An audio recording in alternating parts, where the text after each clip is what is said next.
कि जैसे अगर मान लो कोल्ड एयर, तो कोल्ड एयर जो होंगी, जैसे कोई एयर कोल्ड होती है तो वो कंट्रैक्ट करेगी।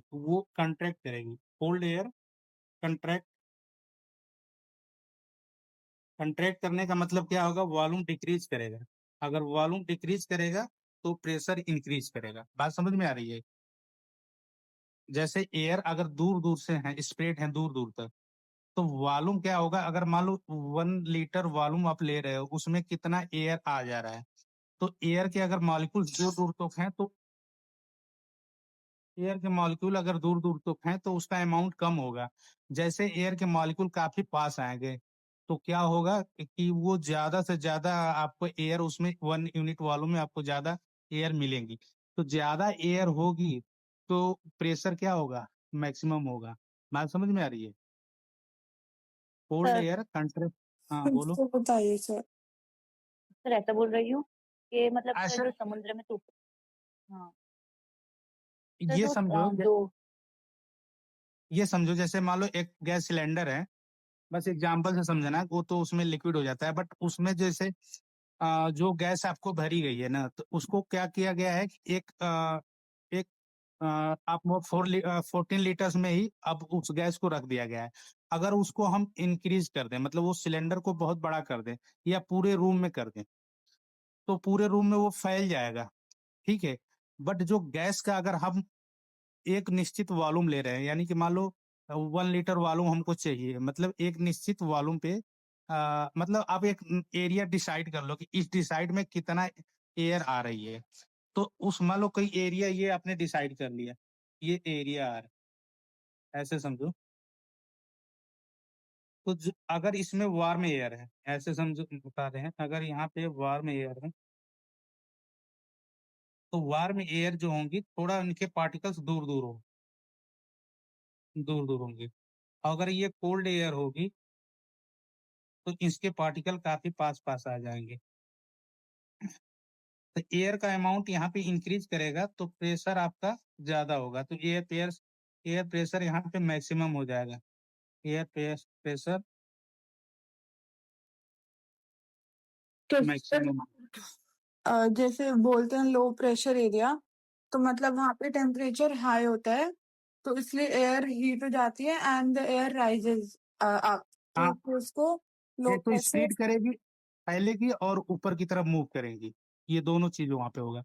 जैसे वो टेम्परेचर ज्यादा इंक्रीज करेगा तो वो फैलती है, तो वॉल्यूम डिक्रीज करता है। और जैसे वो कंट्रैक्ट करेंगी यानी कोल्ड होंगी तो वो वॉल्यूम क्या करेगा, सॉरी, जैसे वो फैलेंगी तो वॉल्यूम उनका इंक्रीज करेगा। मतलब जितनी भी गैसें थी वो अगर ज्यादा हीट करोगी तो दूर दूर तक जाएंगी। बात समझ में आ रही है? सर जैसे एक पॉइंट लिखा हुआ था 7th क्लास में एनसीईआरटी में, कि low pressure is associated with cloudy skies and wet weather and high, हाँ, ये जो क्या बोलते हैं इसको, high pressure is associated with clear and sunny sky. तो इनका क्या हाँ, डिफरेंस है वो एक बार। हाँ, ये नेक्स्ट पॉइंट पे उसी पे आते हैं। थोड़ा सा वेट कर लीजिए। जी जी। नेक्स्ट पॉइंट पे वहीं पे आते हैं। हाँ, जब प्रेशर बेल्ट को हम करेंगे तो ये पॉइंट आपको उसमें डिस्कस करेंगे। तो ये चीजें समझ लो कि जब वार्म एयर होंगी तो वो दूर तक फैलेंगी, तो लो प्रेशर जनरेट करेंगी। कोल्ड एयर होंगी तो हाई प्रेशर जनरेट करेंगी। दूसरी चीज, वार्म एयर जो होंगी उसमें मॉइस्चर मैक्सिमम होगा। वार्म एयर में कैपेसिटी होगी कि ज्यादा से ज्यादा वाटर वेपर को अपने साथ ले सकें। तो ये नहीं है कि अगर कहीं पे मॉइस्ट एयर लिखा है या ह्यूमिड एयर लिखा है, तो ह्यूमिड एयर का मतलब ये मत समझना कि उसका प्रेशर मैक्सिमम होगा, उसका भी प्रेशर लो होगा। मैक्सिमम मॉइस्ट होने का मतलब कि वो वार्म एयर है। बात समझ में आ गई? तो ये कंट्रैक्ट करेगी तो वॉल्यूम क्या होगा, आपका डिक्रीज करेगा, यानी हैवियर हो जाएगी। Contract contract become heavier become heavier. जब ये हैवियस हो जाएंगी तो ये आपको लो प्रेशर जनरेट करेंगे। लो प्रेशर, ऐसे लिख लेते हैं, लो प्रेशर।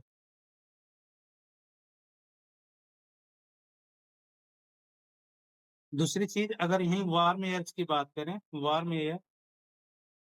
वार्म एयर क्या होंगी, एक्सपेंड करेंगी, मतलब फैलेंगी। तो जब एक्सपेंड करने का मतलब क्या हो गया, वॉल्यूम इंक्रीज कर रहा है, वॉल्यूम इंक्रीज कर रहा है। यहाँ पे वॉल्यूम डिक्रीज लिख सकते थे, यहाँ पे लिख सकते हो वॉल्यूम डिक्रीज। अब वॉल्यूम अगर इंक्रीज कर रहा है तो ये लाइटर हो जाएंगी, लाइटर होंगी, लाइटर होंगी तो लो प्रेशर का, सॉरी ये तो गड़बड़ हो गया ना, हाई प्रेशर होगा यहाँ पे ना, cold air high pressure,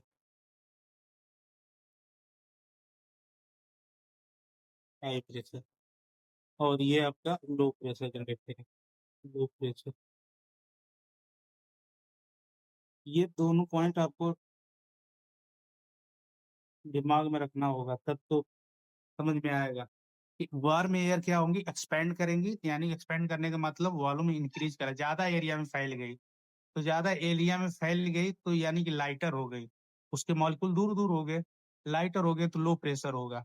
cold air है तो आपस में कंटैक्ट करेंगी, वॉल्यूम डिक्रीज कर दिया यानी हैवी हो गई, हाई प्रेशर होगा। ओके, बोलो।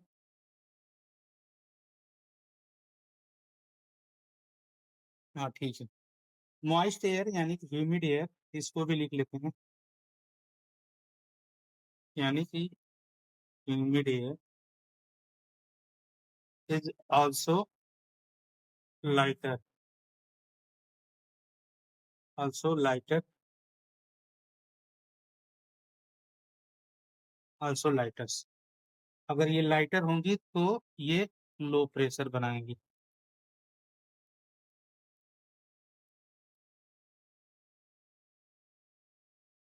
Low pressure.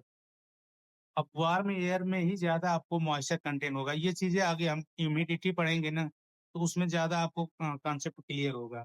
नेक्स्ट, एक चीज और देख सकते हो, यूपीएससी में क्वेश्चन आने की तो कम इसकी प्रोबेबिलिटी है, बट जो बैरोमीटर्स की रीडिंग होती है ना, जिसके वजह से क्या बोलते हैं, जो हमारे साइंटिस्ट हैं बताते हैं कि वेदर कैसा होगा, मतलब रेनफॉल होगी या स्टॉर्मी होगा या क्लीन स्काई होगा, तो वो बैरोमीटर की रीडिंग से बताते हैं। तो बैरोमीटर की रीडिंग अगर अचानक से इंक्रीज करने लगे तो वो बता देंगे कि ये तूफान आने वाला है, वेदर कैसा है, स्टॉर्मी है।